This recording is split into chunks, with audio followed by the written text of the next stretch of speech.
Good morning, children. Myself Avneet Kaur from the Millennium School, South City, Lucknow.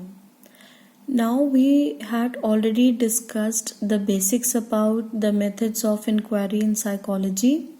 Now today in this session we are going to talk about the experimental method. Now experimental, by the word itself, experimental, you must have heard it when you have to conclude or you have to see the effect of anything. Very similarly, in psychology also, experimental methods are conducted usually to establish the cause-effect relationship, either between the sets of event or between the sets of variable, but in a controlled setting, right? An experiment cannot be done in any way, in any form. It's like basic few criterias are included, one of which is the controlled setting. Now when you talk about experimental method, it basically means that changes in any one factor will lead to the effect in another variable, right? For example, if you see a child who is spending more time in the studies, right, and as per the result he has gained good scores, good percentage, so means one factor is affecting the other factor. Very similarly, if you see another example, like we all know, many a times it is shown on the television also, through the medias also, that smoking is injurious to health. So taking it as an example, supposingly smoking becomes the one factor and its effect, that is the health issues, that becomes another variable. So here repeatedly you are looking and you're listening to the term variable. So first we'll understand what is variable actually. When we are talking about variable, the word itself again varies. The word variable is taken from varying.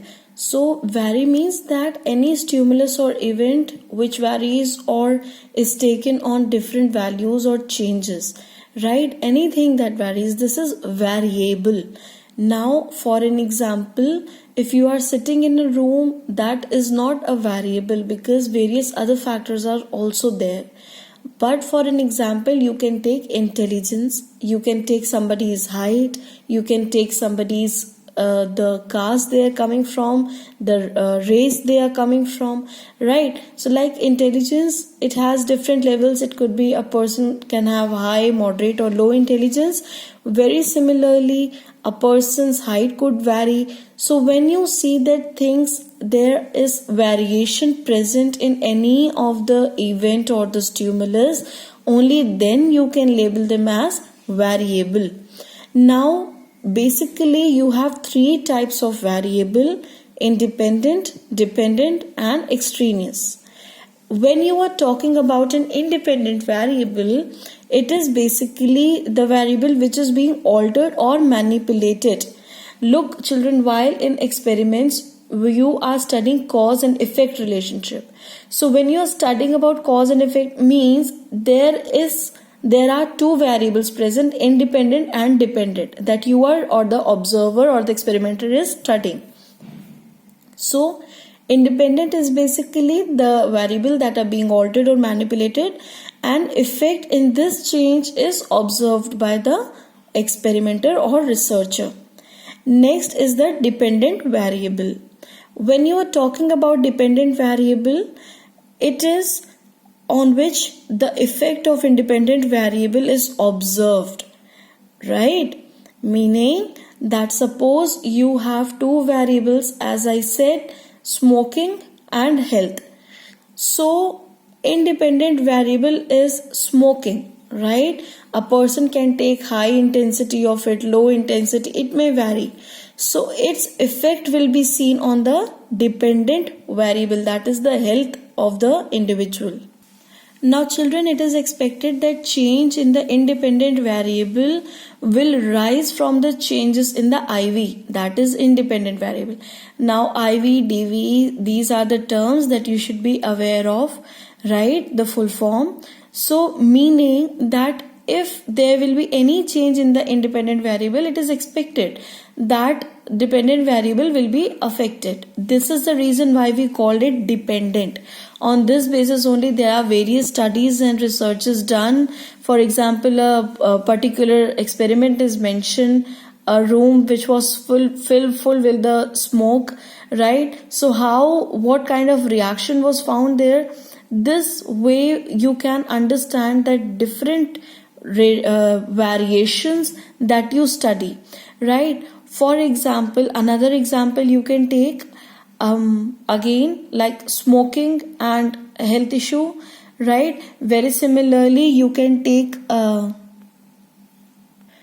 time spent on the mobile phones playing any game, for example PUBG or any other game, right? Spending more time or a lot of time in the mobile phone, right, playing games. Now what effect will it have on the temperament of the person? For example, it is just an example, right? So again, simplest way to understand is independent is when any variation can be done, right? Dependent where you cannot see the variation, but the effect on which of the independent variable is observed on the dependent variable. Next you have extraneous obviously by the word itself, extra, right? So there are few other factors also during the experiment which happen. For example, right now you are listening or I am teaching you. Right now in all this scenario, maybe a lot of music is playing at the background, maybe somebody is shouting or talking beside you, any kind of extra variable that the researcher or the experimenter does not want to study, right?